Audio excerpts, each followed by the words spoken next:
Bom dia!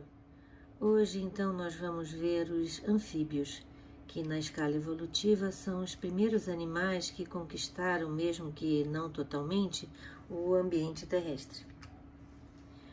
Alguns cientistas acreditam que peixes crossopterídeos primitivos, possivelmente muito semelhantes ao selacanto, originaram os tetrápodos, que é um grupo ao qual pertencem os anfíbios, os répteis, as aves e os mamíferos atuais. Outros cientistas, porém, consideram que a origem dos tetrápodos poderia estar em linhagens antigas de peixes pulmonados. Os peixes crossopterídeos são os peixes com nadadeiras lobadas, isto é, que se assemelham às patas dos primeiros anfíbios. A base das nadadeiras peitorais e pélvicas desses peixes é carnosa e suportada por um esqueleto ósseo interno. Acredita-se que eles podiam apoiar-se no solo com as nadadeiras e, entre aspas, caminhar, mesmo que bem desengonçados, pelo fundo do mar e no fundo dos rios. Esse modo peculiar de movimento lhes permitiria realizar incursões em terra firme à procura de alimento. Gradativamente teriam se adaptado às condições do meio aéreo e suas nadadeiras evoluído e se transformado em pernas.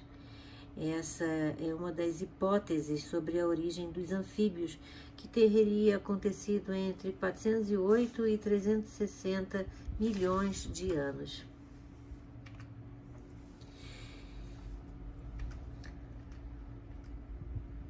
E por que os animais que estavam tão bem adaptados na água resolveram desbravar o ambiente terrestre?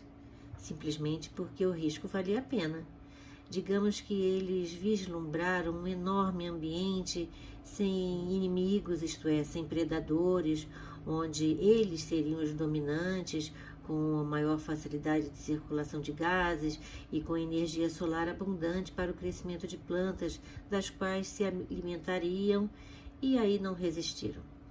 Só que tinha um grande problema: a desidratação, com a exposição ao sol e também uma menor disponibilidade de água para excreção. Outro problema era a total dependência da água para a reprodução, pois eles têm fecundação externa e precisam da água para que o espermatozoide chegue ao óvulo. Então, sair da água trouxe um enorme desafio. Mas, pelo visto, a aventura valia a pena, pois atualmente são conhecidas aproximadamente 5.900 espécies com representantes em praticamente todos os ambientes terrestres e de água doce, com exceção das regiões de climas extremos e das ilhas oceânicas mais remotas. Os anfíbios primitivos foram as formas dominantes durante muito tempo, mas poucos representantes sobreviveriam até os dias atuais. Os anfíbios ainda existentes são resultados da evolução e da seleção natural sofridas desde o aparecimento dos primeiros seres desta mesma linhagem. Adaptações à vida parcialmente terrestre selecionadas ao longo da evolução são refletidas nos anfíbios atuais. O surgimento do processo de metamorfose nos anfíbios também foi uma adaptação importante à vida fora da água. Vejam aqui as duas formas de vida, a larva aquática e o adulto terrestre. Sobre esse processo de metamorfose nós falaremos mais para frente. No tegumento desses animais não há a presença de escamas típicas dos peixes. Essa perda deve-se à necessidade de uma pele mais fina e vascularizada, a qual funciona como complemento à respiração pulmonar, que ainda é um pouco eficiente, muito pouco eficiente. O tegumento dos anfíbios, assim como o da maioria dos seres vivos, é um sistema variado e adaptável de órgãos que possui diversas funções como a proteção física, o balanço hídrico, a regulação térmica, o auxílio à locomoção, à respiração, à secreção, à sensação térmica, etc. A epiderme dos anfíbios é delgada, porém apresenta um mucopolissacarídeo específico que auxilia no controle da dessecação e um extrato córneo composto de queratina. A camada externa é composta por células mortas, que é substituída em intervalos de poucos dias. Esse processo é conhecido como muda e é controlado pelo hormônio tiroidiano. As abundantes glândulas mucosas secretam continuamente e espontaneamente substâncias que limpam e lubrificam a pele, além de mantê-la úmida para que a respiração cutânea seja possível. Diferente de outros vertebrados, a pele dos anuros, que são os sapos e as rãs, prende-se apenas ao longo de determinadas linhas. Essa peculiaridade garante flexibilidade para a eficiência de seu tipo de locomoção, os saltos. A permeabilidade da pele desses animais é significativa tanto para a osmorregulação quanto para as trocas gasosas e regulação térmica. A redução dessa permeabilidade acarreta a redução da entrada de oxigênio e a capacidade do animal utilizar o resfriamento por evaporação para a manutenção de sua temperatura corpórea dentro de limites estáveis. Da superfície externa para a interna também são transportados os minerais como sódio, importante na facilitação de entrada de água em espécies terrestres. Os anuros, por exemplo, não ingerem água via oral. Para a obtenção de água, eles se utilizam de adaptações que facilitam a reidratação a partir de fontes limitadas. Uma dessas adaptações é a chamada mancha pélvica, que é uma área altamente vascularizada da pele que se localiza na região da pelve. Essa área é responsável por grande parte da absorção cutânea e também pela redução da perda hídrica nos anuros. A pele dos anfíbios, muitas vezes de coloração vistosa, também serve como camuflagem, atrativo sexual ou de alerta, sendo as mais vistosas e as mais perigosas, geralmente. Essa coloração na pele apresenta uma enorme variação. Isso é consequência da combinação de células pigmentares na derme desses animais que são originadas a partir da crista neural durante o desenvolvimento embrionário, denominadas cromatóforos. A coloração é uma característica essencial para os anfíbios, pois confere a esses animais diversas estratégias de defesa e contribui na manutenção da homeostase, sendo inclusive capaz de ser alterada em pouco tempo para esse fim. Alguns estudos sugerem que a cor poderia atuar também na comunicação entre os anfíbios, sendo um importante fator na seleção de parceiros. A coloração da pele dos anfíbios geralmente é relacionada a mecanismos de defesa, que podem ser divididos em dois grupos principais: a coloração cripta e a coloração apossemática. A coloração cripta permite que as espécies fiquem camufladas, de modo que a coloração e a forma do animal o tornam similar à aparência do ambiente em que vive. Quando o animal está imóvel ou se movendo lentamente, a coloração cripta tende a ser efetiva em evitar que seja detectado por predadores que são orientados visualmente. Podem formar padrões de listas, manchas ou faixas que permitem a camuflagem mais efetiva, interrompendo o contorno do indivíduo.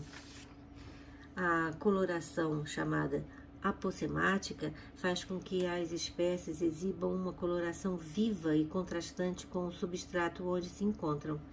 Ela se associa a compostos implacáveis ou tóxicos, sendo um alerta honesto para desestimular o predador.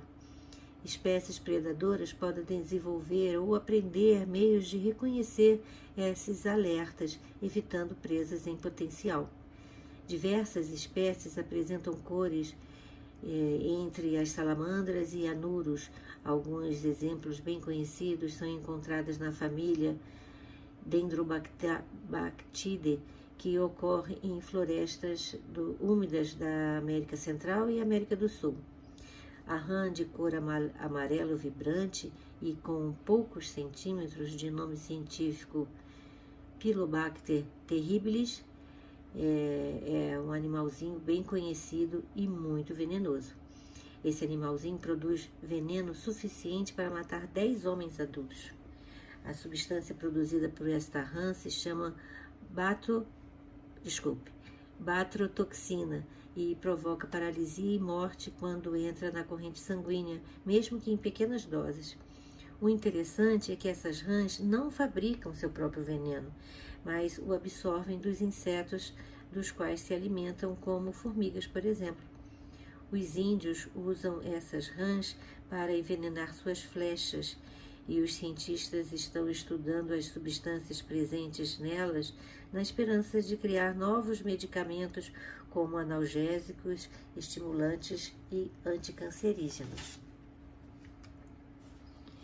Mas outros apresentam veneno somente em uma glândula da pele, a glândula paratoide, que fica bem atrás dos olhos dos sapos e de algumas salamandras também. Se parecem com verrugas, mas são glândulas que produzem uma substância leitosa com alcaloides que é usada na sua defesa. Porém, os sapos não têm como jorrar ou injetar essa substância que só em outro animal.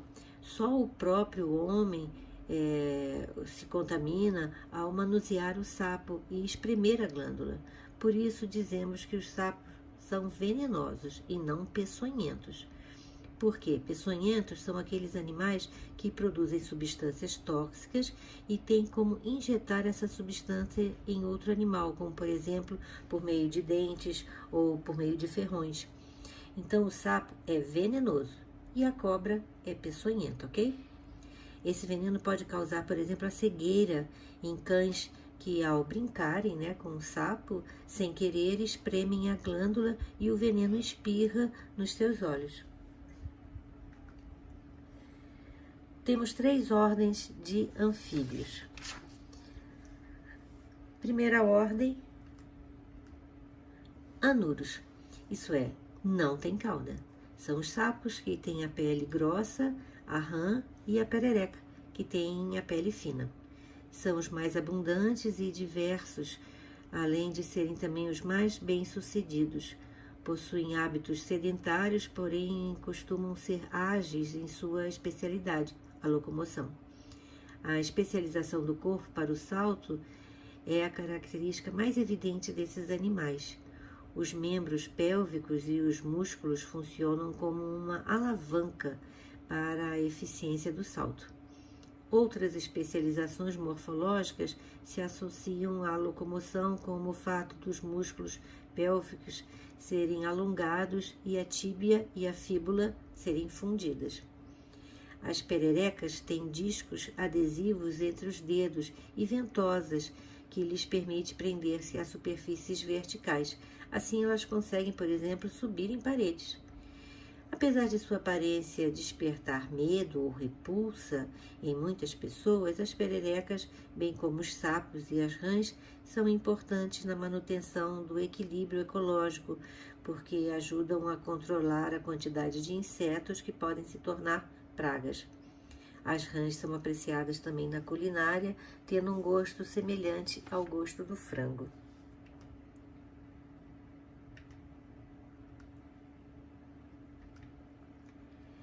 A ordem Urodelos tem como representante a salamandra, representada por 620 espécies de corpo alongado, pele sem escamas, cauda longa e 4 patas. Devido à grande diversidade de espécies, as salamandras também ocupam uma grande diversidade de hábitats, com espécies terrestres, aquáticas e outras que são semiaquáticas. A capacidade de regenerar a cauda é um mecanismo de escapar de predadores, uma vez que a parte da cauda se desprende, distraindo o predador potencial, e enquanto isso, a salamandra tem uma chance de fugir. O tamanho desses anfíbios pode variar, sendo o menor registrado em 4 centímetros, encontrado no México, e as maiores são encontradas no Japão e na China, e podem chegar a 1 metro. São animais carnívoros e encontram suas presas pela combinação de olfato com a visão. Comem geralmente invertebrados. Tem uma carinha bem bonitinha, né?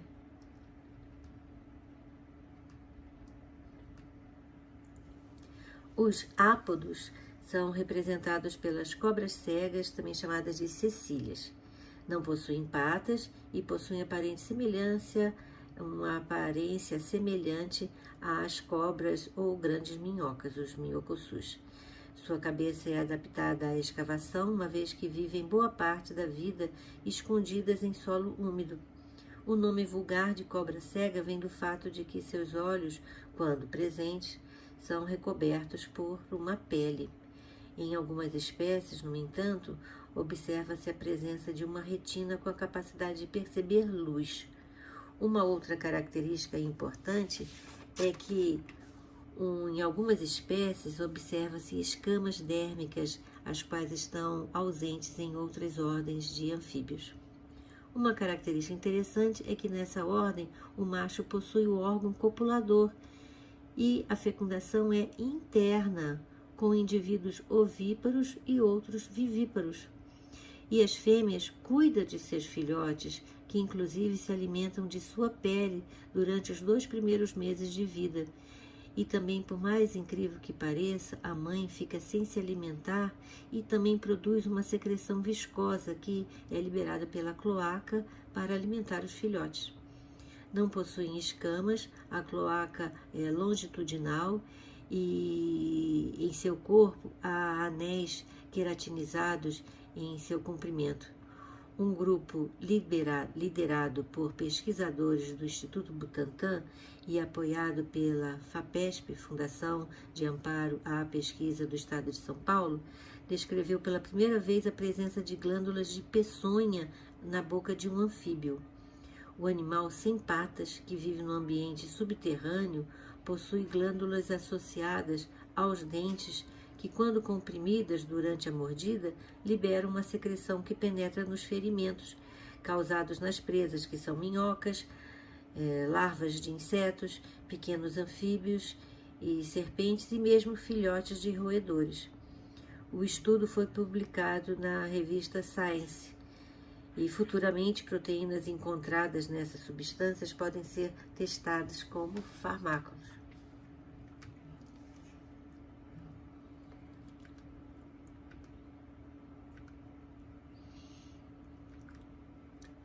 Os anfíbios são tetrápodos, apresentam um esqueleto ósseo dividido em esqueleto axial, constituído pelo crânio e pela coluna vertebral, e esqueleto apendicular, constituído pelos ossos dos membros e pelos ossos que ligam os membros à coluna vertebral. Esses últimos compõem a cintura escapular e a cintura pélvica, que articulam respectivamente os membros anteriores e os membros posteriores à coluna vertebral.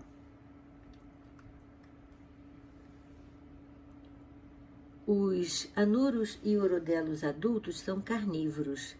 Alimentam-se de insetos, vermes, pequenos crustáceos, moluscos e outros animais que se movem no ambiente. As larvas aquáticas de rãs e sapos, conhecidas vulgarmente como girino, se alimentam de algas e restos de organismos mortos. Os ápodos comem minhocas e insetos. Vejam aqui um sapo comendo um artrópodo. A maior dificuldade na aquisição de presas no novo ambiente resultou no desenvolvimento da musculosidade e maior mobilidade da língua dos anfíbios. Além disso, houve o aparecimento de glândulas orais, as quais servem para facilitar a digestão do alimento, que é engolido inteiro, e percorre o esôfago e chega ao estômago, onde se inicia a digestão. Em seguida, essa massa alimentar passa para o intestino delgado, onde desembocam canais que trazem a bile produzida pelo fígado e enzimas produzidas pelo pâncreas. Aí a digestão se completa e os nutrientes são absorvidos. Os resíduos que não são produzidos, não são aproveitados, seguem para a parte final do intestino grosso, onde ocorre a absorção do excesso de água e a formação das fezes. O intestino grosso se abre na cloaca, de onde as fezes são expelidas pelo ânus. Eu acho essa foto incrível. O olhar desesperado do ratinho e o olhar meio que sinistro do sapo demonstram que a natureza nem sempre o mais evoluído ganha a guerra, né? Tem-se que estar sempre atento e forte, como diz a música cantada pela Gal Costa, Divino Maravilhoso. As larvas de anfíbios respiram por brânquias e pela pele, respiração cutânea. Adultos respiram por pulmões e também pela pele.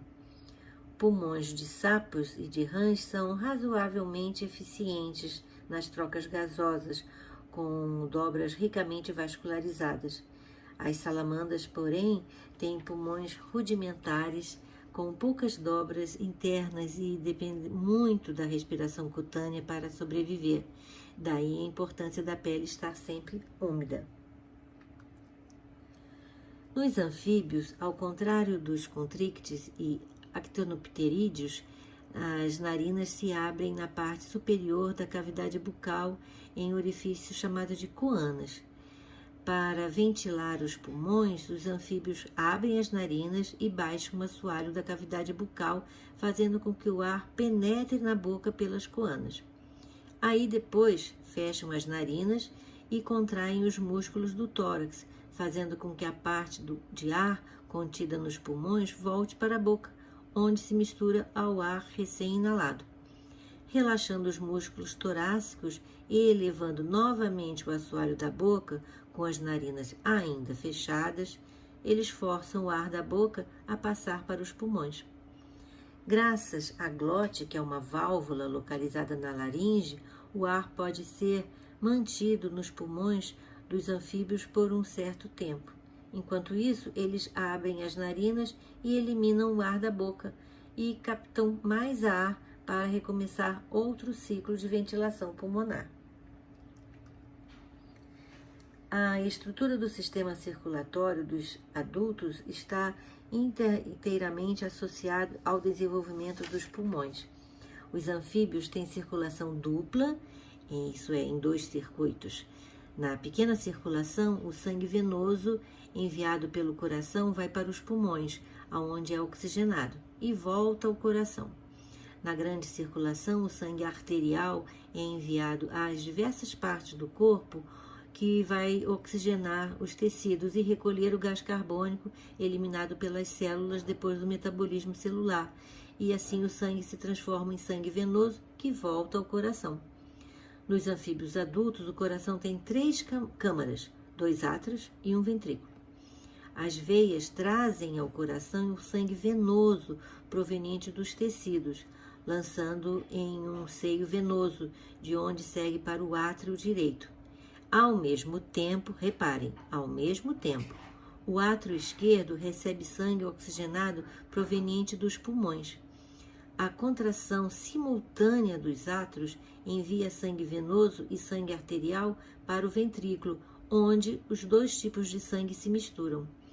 A contração do ventrículo bombeia esse sangue parcialmente oxigenado para uma grande artéria, chamada aorta, que se ramifica, prolongando-se até os pulmões e os demais órgãos do corpo. A circulação, então, é fechada, o sangue só circula dentro de vasos ou órgãos, é incompleta, porque o sangue arterial se mistura ao sangue venoso no ventrículo, e dupla, porque há 2 circuitos, como nós vimos, a pequena circulação e a grande circulação. É importante considerar que o desenvolvimento de uma terceira cavidade no coração permitiu o aumento do tamanho do corpo dos animais, que posteriormente evoluíram dos anfíbios. A excreção dos anfíbios é feita por um par de rins localizados na cavidade abdominal. Os rins removem do sangue a ureia, que é o principal produto de excreção dos anfíbios adultos. A ureia é excretada em uma solução denominada urina, que se segue por um par de ureteres até a cloaca, de onde é eliminada. As larvas excretam amônia. Os olhos dos anfíbios são desenvolvidos, porém só enxergam objetos em movimento. Essa é a razão pela qual se alimentam de animais vivos.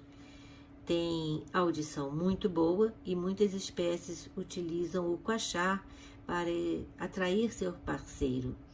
As larvas têm linha lateral semelhante à dos peixes, as quais permitem detectar vibrações na água. O macho quacha e assim chama a fêmea, que também assim ele utiliza esse quachar para delimitar o seu terreno.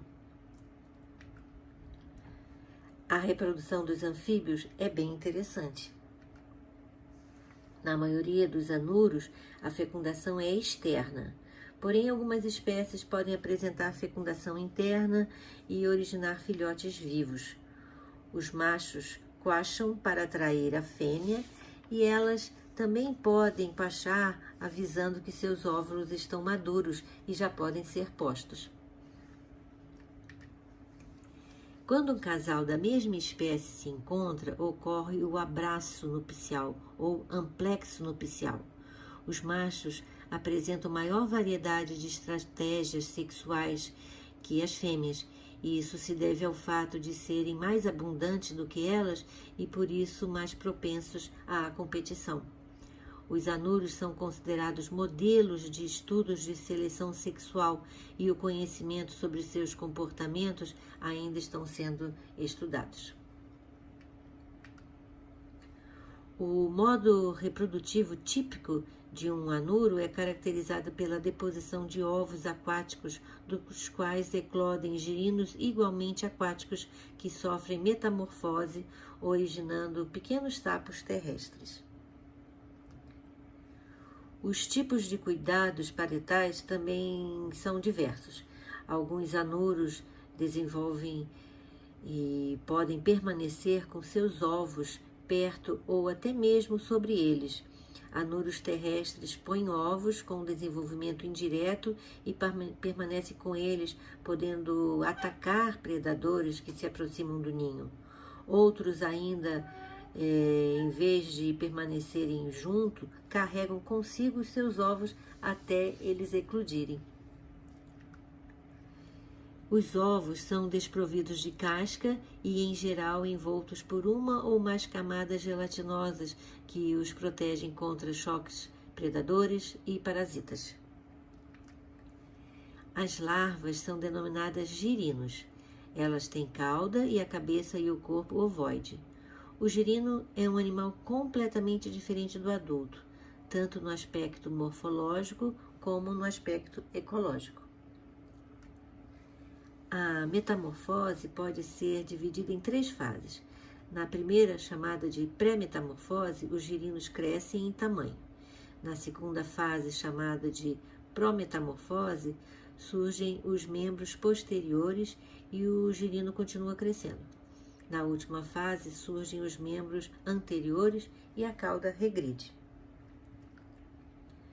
A metamorfose envolve outras mudanças importantes, como o crescimento de uma larga boca e uma língua, que é protátil, o fechamento das fendas branquiais e o desenvolvimento dos pulmões.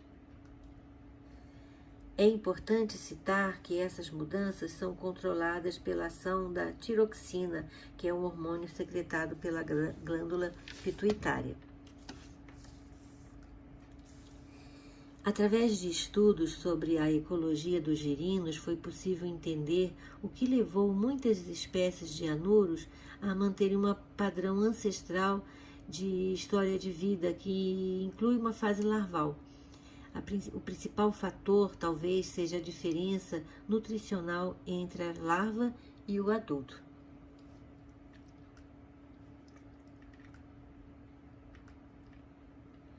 Os girinos são a maior parte dos anuros são herbívoros, filtradores, enquanto os adultos são carnívoros, que capturam suas próprias presas. Assim, a história de vida que inclui o girino apresenta certas vantagens, porque esses animais exploram recursos que não são acessíveis aos adultos. Esse slide resume, então, o ciclo reprodutivo dos sapos.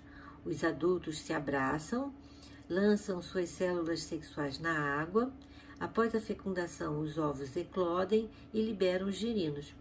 Esses sofrem metamorfose, que é um conjunto de várias modificações, por exemplo, retração da cauda, formação de patas, evolução dos pulmões, desaparecimento das brânquias e também diferenças nas formas de alimentação e na captura de alimentos.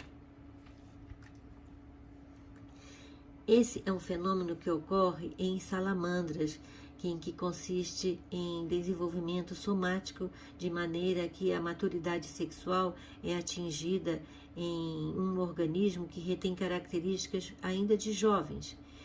Esses indivíduos não sofrem metamorfose completa e permanecem sempre no estágio larval, como é o caso das salamandras proteus e das salamandras gigantes do Japão.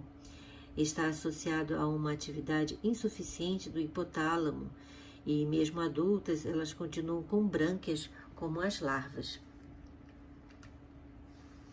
As civilizações antigas veneravam os sapos.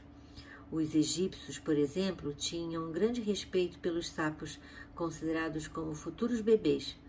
Os chineses e indianos acreditavam que o mundo apoiava-se nas costas de um sapo gigante e que os terremotos ocorriam devido à movimentação desse sapo.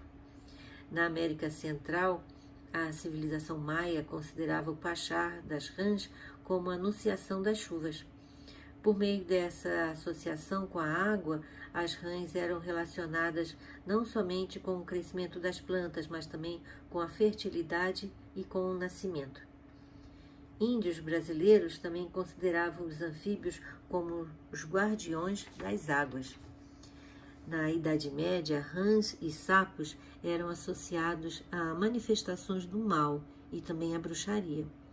Esse fato influencia até os dias atuais, tanto que existem poucos estudos e pesquisas direcionadas aos anfíbios, elemento-chave para o equilíbrio do riquíssimo ecossistema de nossas florestas. Os anfíbios representam a transição evolutiva entre as formas bem adaptadas aos meios aquáticos e terrestres.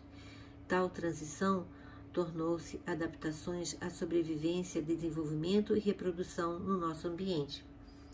Porém, no Brasil, 41 espécies de anfíbios estão ameaçadas de extinção e em todo o mundo, muito mais espécies estão sofrendo com a elevação da temperatura da Terra e com a destruição de seus habitats. Por outro lado, ainda estão sendo descobertas novas espécies, como a rã, que mede de 7 a 8 milímetros e foi encontrada em uma floresta da Nova Guiné. É o menor vertebrado do mundo. Bem, alunos, acabou. Até a próxima aula, ok?